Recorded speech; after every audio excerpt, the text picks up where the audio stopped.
Hi guys, welcome back to my channel Rainbow Sandhya. आज के video में हम बात करेंगे कि मैनिफेस्टेशन के वक्त जब सिचुएशंस हमारे अपोजिट हो, मतलब हम जो मैनिफेस्ट कर रहे हैं उसका बिल्कुल अपोजिट होने लगे हमारे साथ, तो उस सिचुएशन को कैसे डील करें और उस नेगेटिविटी से कैसे बाहर निकलें, कैसे बचें और उस वक्त हम खुद को पॉजिटिव और स्टेबल कैसे रखें।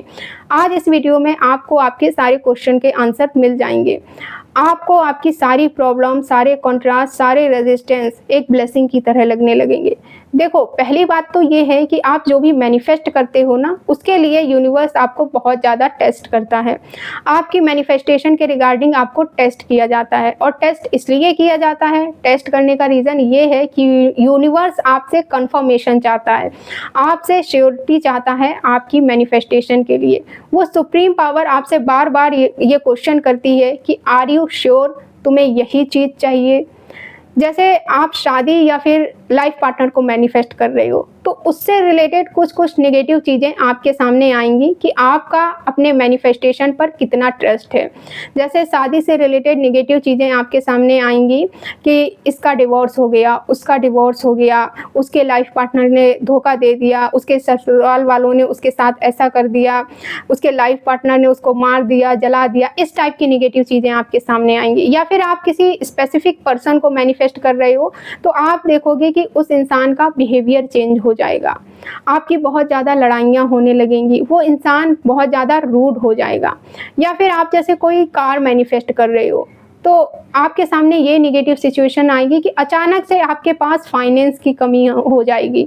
मतलब आपको ऐसा लगेगा कि भाई अब तो मैं कार लेने का दूर दूर तक सोच ही नहीं सकता। तो जब ऐसी नेगेटिव सिचुएशंस हमारे सामने आती हैं हमारी मैनिफेस्टेशन को लेकर, तो हमें कुछ समझ नहीं आता है।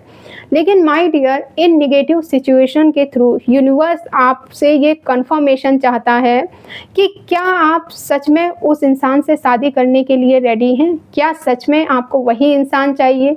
क्या सच में आप अपनी पूरी लाइफ उस इंसान के साथ स्पेंड कर सकते हो? क्या सच में आप शादी के लिए रेडी हो, लाइफ पार्टनर के लिए रेडी हो? और क्या सच में आपको वही कार चाहिए? मतलब कोई भी नेगेटिव सिचुएशन हो, चाहे आप कोई जॉब, मनी या हेल्थ, कुछ भी आप मैनिफेस्ट कर रहे हो, वहीं से आपको टेस्ट किया जाता है। और आपको ये तो पता ही है, ये आपने बचपन से देखा ही है कि हमारा टेस्ट तो हर जगह हर चीज़ के लिए होता है और टेस्ट हर इंसान के लिए होता है। चाहे कोई अमीर हो, गरीब हो, लड़का हो, लड़की हो, कोई स्टूडेंट टॉपर हो, एवरेज हो, बैक बेंचर हो, या फिर कोई बूढ़ा इंसान हो या फिर बच्चा हो, सबका एग्ज़ाम होता है। तो आप ये समझ लो कि आप जो भी मैनिफेस्ट कर रहे हो ना, उसके लिए आपको टेस्ट किया ही जाएगा, इससे आप बच नहीं सकते हो। जैसे आप अपने बेस्ट वर्जन को मैनिफेस्ट कर रहे हो, आप ये बोल रहे हो कि मैं बहुत पॉजिटिव हूँ, मैं बहुत शांत हूँ, दूसरों से मुझे कोई फ़र्क नहीं पड़ता है, मेरी वाइब्रेशन बहुत हाई है। तो अब आपके सामने ऐसी नेगेटिव सिचुएशंस आएंगी कि आपको गुस्सा आएगा, आपको नेगेटिव फील होगा, दूसरों की बात आपको बुरी लग जाएगी। तो इससे आपको टेस्ट किया जा रहा है कि क्या सच में आप वही हो जो आप बोल रहे हो? क्या सच में आप पॉजिटिव हो? क्या सच में आप शांत हो? क्या सच में आपकी वाइब्रेशन हाई है?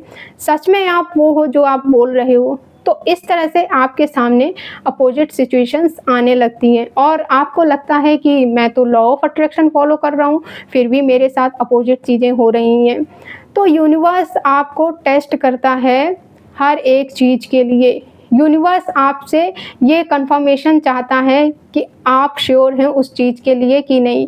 यूनिवर्स आपको टेस्ट करता है कि आपका आपके मैनिफेस्टेशन पे कितना बिलीफ है, आप खुद के साथ, अपने वर्ड्स के साथ कितना ऑनेस्ट हैं, कितना स्टेबल हैं।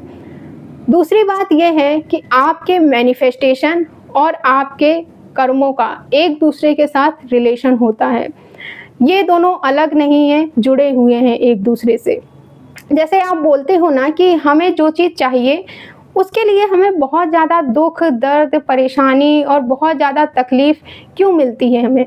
तो इसका रीज़न ये है कि आपका जो कर्मा होता है ना, मतलब आपके जो कर्म होते हैं, वो आपसे ये चाहते हैं कि पहले आप उसे भुगतो, पहले आप अपने कर्मों को काटो, फिर आपको वो चीज़ मिलेगी, फिर आपकी लाइफ में खुशियाँ आएंगी।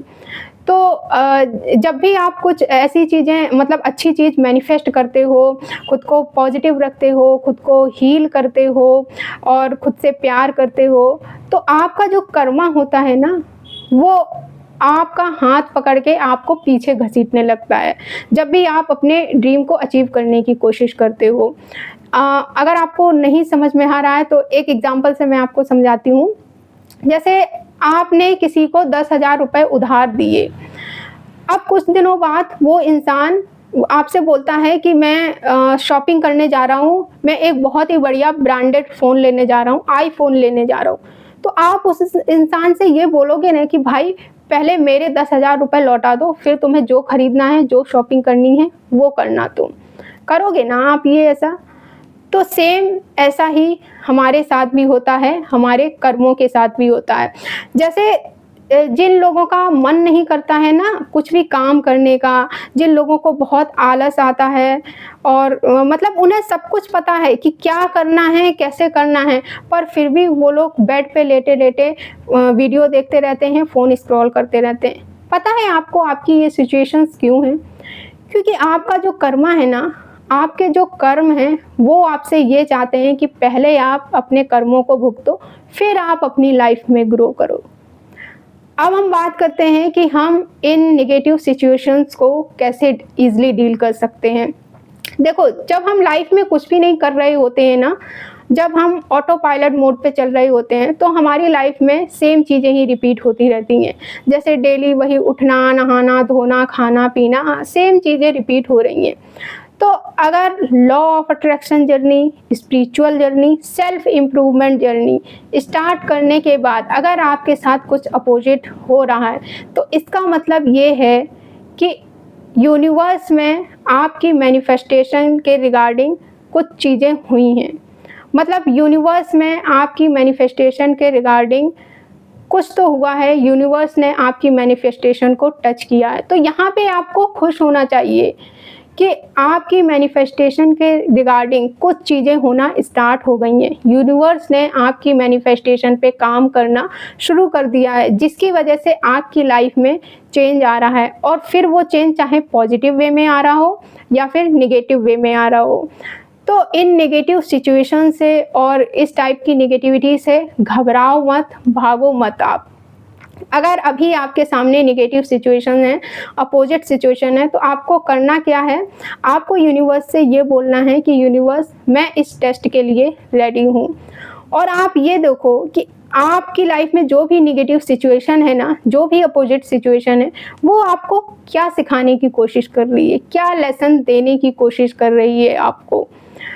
ट्रस्ट मी, मेरा खुद का ये एक्सपीरियंस है कि जब भी मेरी लाइफ में कुछ बहुत ज़्यादा नेगेटिव हुआ है ना, जब मेरी लाइफ में बहुत ज़्यादा नेगेटिव सिचुएशन आई है, उसके बाद कुछ ना कुछ बहुत बहुत बहुत अच्छा ही हुआ है।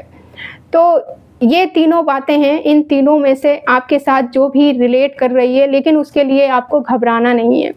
हम पता क्या करते हैं, हम हर चीज़ से खुद को बहुत ज़्यादा फिक्स कर देते हैं कि हम तो लॉ ऑफ अट्रैक्शन फॉलो कर रहे हैं, हम तो लॉ ऑफ अट्रैक्शन वाले हैं, ना तो हमें रोना है, ना ही हमें नेगेटिव फील करना है, ना ही हमें नेगेटिव सोचना है। मतलब हमारे दिमाग में कुछ भी नेगेटिव आना ही नहीं चाहिए। तो आपने ना इन सब चीज़ों में खुद को जकड़ दिया है, बांध दिया है आपने। आप ये क्यों नहीं समझते कि आपके हर इमोशन आपके अपने हैं। नेगेटिव थॉट, नेगेटिव फीलिंग, रोना, हंसना, गुस्सा करना, उन्हें एक्सेप्ट करो आप और उस इमोशन को रिलीज़ करो। और कैसे रिलीज़ करें, इस पे मैंने ऑलरेडी बहुत सारे वीडियो बनाए हैं।